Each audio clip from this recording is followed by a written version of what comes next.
Donc, est-ce que Becton et Dickinson méritent d'avoir une place dans notre watchlist? C'est une entreprise qu'on a mentionnée déjà 2 fois ici. Donc, on a près de 25 minutes de vidéo sur cette entreprise-ci. Donc, on va aller assez rapidement. OK? Donc, je rappelle également que je vais parler du secteur des équipements et fournitures médicales ici dans le service Top Premium. Et donc, si c'est une entreprise qui mérite d'avoir qui mérite d'avoir une place dans notre watchlist, ici, vous retrouvez la watchlist en description de la vidéo. Ok, c'est également un moyen pour vous de soutenir la chaîne. Et n'oubliez pas, pour ceux qui veulent avoir accès à la checklist, c'est dans le club. Et pour accéder au club, il faut passer par la newsletter. Merci. Donc, une fois qu'on a dit cela, croissance des revenus, vous connaissez la chanson, je ne vais pas avoir tendance à me répéter à chaque fois. Pourquoi? Ensuite, marge brute, elle diminue. Maintenant, pourquoi? Pour le moment ici, quand on constate à peu près en moyenne, si je prends la moyenne, ça donne à peu près 49%. Ici, on a du 45%, 5% de différence ici. Ensuite, marge EBITDA est plutôt stable. Donc, marge brute diminue, marge EBITDA reste stable. C'est assez correct. Ok, donc, on a peut-être fait dégager ici. On est peut-être de plus en plus efficient. Donc, est-ce qu'on a un pricing power maintenant? C'est à aller vérifier. De toute façon, dans ce genre de secteur d'activité, ils ont généralement ici un avantage concurrentiel. OK?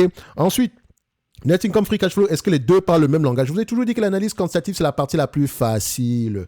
Un jeu d'enfant, les amis. En pratiquant, vous devez passer moins de 5 minutes ici. Ça vous permet de savoir est-ce que l'entreprise est intéressante ou pas, quel type de questions je pourrais aller poser en lisant les rapports financiers. Free cash flow est plus élevé que net income, c'est magnifique. Net income sur EBITDA ici, qu'est-ce qu'on a? 3,2 fois l'EBITDA, j'aimerais quelque chose en dessous de 5, c'est parfait. Dette nette du point de vue volume, qu'est-ce qu'on observe? On a une dette nette aux alentours de 19 milliards, j'arrondis bien sûr. 19 milliards ici par rapport à la génération de free cash flow. Je prends également en considération les attentes, génération de free cash flow ici, on s'attend à peu près à du 3 milliards par là, 2 milliards 600. Disons qu'on prend à peu près la médiane sur les dernières années. Donc on s'attend à des free cash flow qui vont augmenter. Ici, 2 milliards 300 par rapport à la dette nette ici, qui est à peu près aux alentours de combien? Un peu de 19 milliards. On peut repayer cette dette nette-là en moins de... Voilà, c'est 19 divisé par 2 points. Je vais mettre 2,5. Ça ne dérange pas plus que ça. En dessous de 10 ans dans tous les cas de figure. Donc 7,6 années ici, c'est parfait. Donc, une fois qu'on a vérifié cela, price to earning ici, en moyenne, combien de fois les bénéfices on paye? Ici, pour cette compagnie, on va se rendre compte, enfin, le marché avait tendance à payer une vingtaine de fois les bénéfices. Aujourd'hui, il se négocie à peu près à 15 fois les bénéfices. Une vingtaine de fois les bénéfices, ça sous-entend qu'on a encore au moins une croissance moyenne aux alentours de 5, au moins à un niveau plus élevé que l'inflation. OK? Toujours aller vérifier. Donc aujourd'hui, payer cette compagnie à 15 fois les bénéfices, ça se reviendrait à dire que la croissance a disparu ou bien il n'y en aura pas. Donc je mettrai 20 fois les bénéfices. C'est la raison pour laquelle, quand vous avez accès à la watchlist ici, vous pouvez savoir qu'est-ce que je pensais le jour où j'ai mis ce chiffre-là. Il ne sert à rien de dire que c'est l'entreprise est sous-évaluée. Il faut toujours aller vérifier quel est le raisonnement derrière tel ou tel chiffre. Je peux également me tromper. Donc, idéalement, on aimerait avoir ces business que 20 et 15 fois les bénéfices. Aujourd'hui, on vous le propose à 15 fois les bénéfices. Alors qu'en moyenne, c'est à 20 fois les bénéfices avec une croissance, avec en moyenne une croissance aux alentours de 10% sur les 10 dernières années. Mais maintenant, si la croissance tend à ralentir pour le futur, ici, si on s'attend à une croissance moins élevée, le 15 fois les bénéfices pourrait être justifié. Quel est le chiffre que je vais prendre? Ça, c'est la grosse question. Et donc, je viens ici tranquillement sur les attentes des analystes. Disons qu'au niveau des analystes, c'est un business qui est assez... 44% du temps ici, les analystes... Enfin, pas 44% parce qu'il faut l'ajuster. C'est un business prévisible, parfait. 90% du temps, les analystes ont raison sur une période de 2 ans, parfait. Donc, on voit ici qu'on s'attend à peu près à $16 l'action d'ici 2027. Je vérifie le forecasting ici. Est-ce qu'il a augmenté ou diminué? Il a diminué, ce qui veut dire que les analystes, certes, ils sont optimistes, mais ils sont moins optimistes. Allez vérifier pourquoi. Est-ce que j'ai mentionné ici le nombre d'actions? Juste pour voir s'il a augmenté ou diminué. Il est plutôt stable. OK? Donc, ça n'a pas un gros impact ici sur le bénéfice net par action. Et donc, je reviens ici. Je prends à peu près... on s'attend à une croissance moyenne de 5% par là. Je vais prendre 15 fois les bénéfices. Et c'est déjà intéressant à ce niveau-là. Ça fait $240 l'action.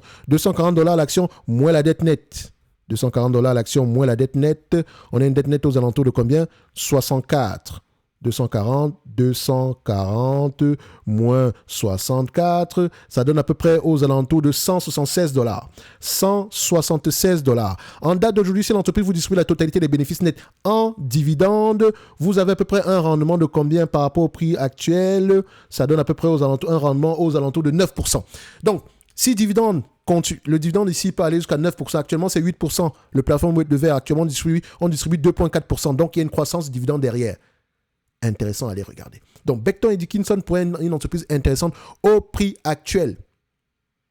D'accord? Au prix actuel. Ce n'est que mon avis. Maintenant, quand une opportunité d'investissement se présente, il y a un problème. Est-ce que ce problème, un, il faut l'identifier. Et de deux, il faut déterminer s'il est durable ou temporaire. Pensez le deuxième niveau. Pensez le niveau 1 et pensez le niveau 2.